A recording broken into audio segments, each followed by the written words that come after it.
Hey guys, what's going on? Tyraku here, back again with another raid video. Today, we're continuing the series of the unique champion builds, unique champion synergies, and this one was submitted to me by Departed. He's part of the Sin Cluster. I'll link his information in the Discord channel, his Discord username, so if you guys want to vote on this one later on, once that channel gets up and running, then you can do that. I'll tag the video and everything like that. So that's where it's going to be. I'll leave information for that Discord specific channel once it opens up. We don't have enough entries yet, but we do have quite a few more coming out. So I want to make sure we have a decent amount before I actually start that up. If you have a unique champion build or synergy you would like to submit for a chance of winning the prize, whatever that's going to be, I'm thinking $25, $50. I'm not for sure. It's going to most likely last till the end of the month. We'll see how that plays out. But if you want to submit something, join the Discord channel, send me a DM with what you would like to test out or what you think is unique, and I'll feature it. If I don't have the champions, if you want me to let me borrow your account, I can do that. If not, I can level up some champions like I did for this video, because luckily I did have it on my alt account. Today's video, we'll be going over something that I think is absolutely amazing. Now, this champion was actually featured several months ago, was very popular in the raid community for a little while, I believe. There's definitely a lot of content creators making videos about him. Specifically his A3 ability. When healed, will attack all enemies, inflicting damage proportional to any surplus heal. Damage inflicted is equal to 50% of any surplus heal. Now, when you're reading this, one thing that really stuck out to me is that he's going to have either a champion with a shield set, somebody who can apply a shield, or something to make sure he doesn't get attacked. You want to try to have as little damage taken as possible. So if you have a shield set, it's going to be all surplus heal, and it's going to let him do the most damage. Now, before, he was very good paired with champions like Sathalia. That's who a lot of people talked about. What they would do is put Ironclad with like 100,000 HP, so he'd have a huge HP pool. They put Sathalia maybe in a curing set, so she'd have a 20% boost to her heal, very small, but she would heal based on his max HP, 75%, overheal him, and he would end up doing like 50,000 damage, AoE, not including defense, not factoring anything like that, but it's a solid hit, okay?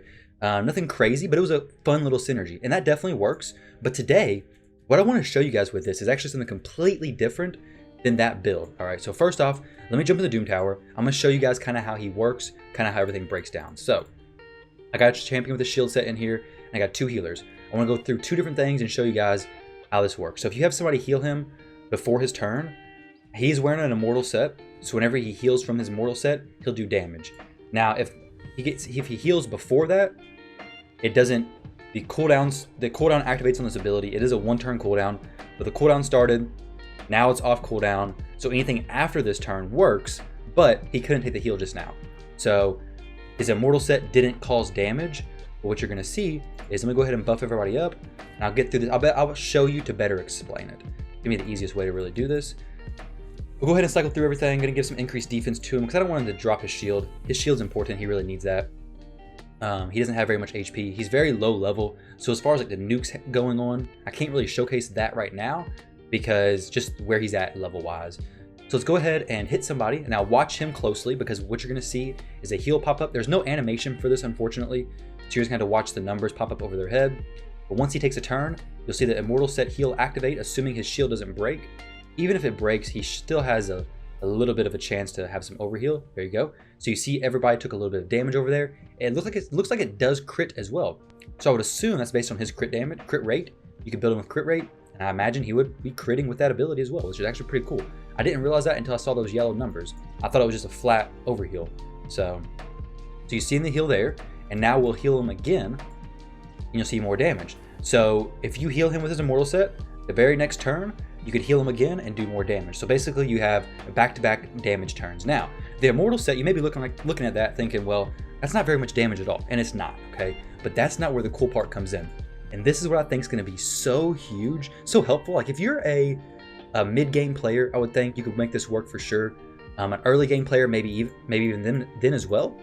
But you go down here, I mean, obviously you have to have a stun set, but you throw a stun set on him. Heck, I seen a stun set for sale in the market like 2 days ago, I think. And it was $25 for a 6-star epic stun set. And that would actually be worth it if you had this champion, in my opinion. I mean, because you don't have to worry about the substats that much. If you're mid-game, just having the stun set on this champion is going to have incredible synergies. Now, you want to make sure you have an Immortal set.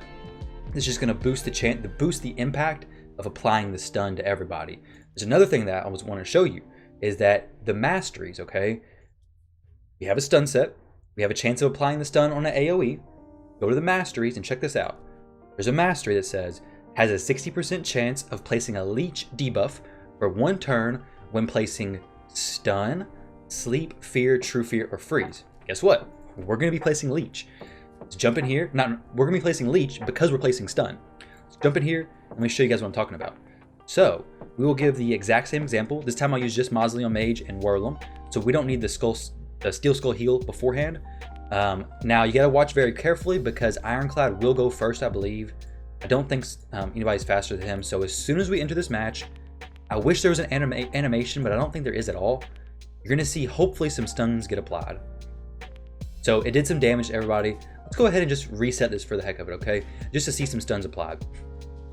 Okay, so we had a stun applied and a leech applied. So for anybody who doesn't know, leech heals you for the damage you deal. It's kind of like a lesser version of lifesteal. I forget the exact percentage leech heals. I want to say 16%. You guys can correct me down below, but it was buffed fairly recently. It's actually a very good ability. So if you're struggling through a lot of the content early game, whether it's dungeon waves or whatever, you need more survivability, this champion's amazing because not only does he have a heal there, he has a cleanse, which is decent. I mean, it's always solid utility, but check this out. We just had a heal there, and then boom, look. More damage on everybody. Unfortunately, we didn't get the stun set to proc again, but if you have somebody like consistently heal, if you had a Doom Priest in here, if you had a Vrask in here, which Departed specifically said that he used Vrask a lot because Vrask would keep hitting, he'd keep getting a lot of stuns up. That's really just amazing synergy. If you have somebody who can constantly cast heals every turn, Doom Priest being one, I think another one, it's amazing. So obviously the stun set's being a little difficult right now. We're not getting the RNG that I would like to see here, but this one should work, I imagine. No, it doesn't actually. So let's reset this one more time to see if we get some really good luck. There we go. 2 stun sets, 1 leech applied. Let's see if Mausoleum Mage procs this. It is proccing his AoE though. We can definitely see that. And there we go. We got a leech. It reapplied the stun set to these champions. But another side note is stun set doesn't require accuracy. So you throw this on this champion, build up his HP pretty high. He does damage to everybody. Doesn't need accuracy to apply the stun, is applying leech. So now Whirlum hits this chick and he heals for 453. He's not wearing a lifesteal set. Not that I know of. I'll check that to make sure he's not wearing a lifesteal set, but I don't believe he is. So he's hitting, he's healing. If this dude hits, he would be healing as well. It kind of helps to make sure that his HP stays up to that point where he's not going to be falling below max HP. So you're always getting that surplus heal. I think Ironclad has so much utility now, especially with this build. You can also go routes, and Departed mentioned this in the message he sent me. You can go the route of putting Ironclad in a lifesteal set instead of a stun set, and then he'll be healing from the damage he does. It's not going to double proc the Blood Boil, I don't believe, but it can't. The Blood Boil ability can proc War Master, he said. So you're going to be doing a decent amount of damage. He's not really a clan boss champion, and unless you're doing higher waves, War Master doesn't proc massively, but it's definitely another thought to keep in mind. You could also throw in sets like anything that does effects to everybody. So Daze would work, albeit not great. Definitely gonna wake up. Provoke could work. There's a lot of sets that you can use that would work very, very well with this champion. So, hey, if you're looking for a good CC champion, a good wave control champion, you have Ironclad sitting in your vault, maybe it's time to pull him out. I know I'm definitely gonna be using him as soon as I actually get him because of my main account. I literally fed him when I was going for Jingle Hunter. So whenever I pull this champion, definitely gonna be working on getting him up. Very good. Doesn't even need a ton of investment. 2 very strong ways you can use him: as a nuker when you're focusing a ton of heals on him, more of just a fun way, and then this way, which I think is a little bit more practical. And overall, I think it should help out a lot of players. So once again, thank you very much, Departed, for sending me this information on this champion. I appreciate that. I think it's awesome. So hopefully you guys enjoy this. Hopefully you can put this to use. If you did enjoy this video, don't forget to like, comment, and subscribe. Check out some of the other videos on the channel. Feel free to send me a DM on Discord if you want to join this unique build, unique synergy competition. We've got some pretty awesome ones coming up, guys, so stay tuned. Thank you all for watching, and I'll catch you in the next video.